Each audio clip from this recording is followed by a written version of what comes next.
Koomishinarummaa marii biyyaalessaaf namoota eeraman keessaa 42 filatamanii jiran afayaa'iin paarlamaa Itoophiyaa. Koomishinii marii biyyaalessaa torbaanota dura paarlamaan Itoophiyaa akka hundeeffamu raggaasiseef koomishinaroonni 42 ummataan eeraman filatamuu mannee maree bakka bu'oota ummataa beeksisee jira. Namoonni amma filataman 42 namoota biraa 632 ummataan eeraman keessaa warreen filataman ta'uu maddeen gabaasanii jiru.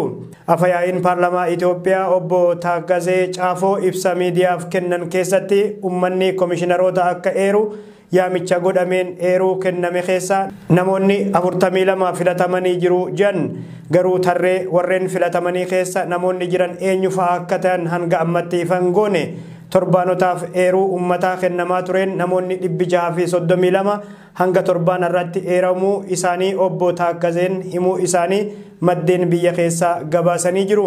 Mariin biyyaalessaa adeemsifamuuf jiru amma koomishinaroonni filatamaniif kun rakkoolee siyaasaa fi lolaa biyyattii muddee jiru ni fura abdiin jedhu ni jira.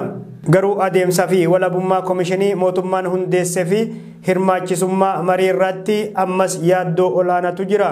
Dura ta'an paartii KFO Profeesar Mararaa Guddinaa dhimma filatamuu namoota 42 kana gaafannee quban qabnuu jedhan. Gama biraatiin mootummaan Itoophiyaa miseensota ABO hedduu hidhee jiru dhimma isaanii moggatti dhiisuun mariif qophiirra jiraatutu himamaa jira. ABO'n marii biyyaalessaa keessaa dhiibamee hafa yoo ta'e mariin humnoota siyaasaa jidduutti adeemsifamu qabu hanquu fi tasgabbii Itoophiyaa firiin argamsiisu xiqqaadha.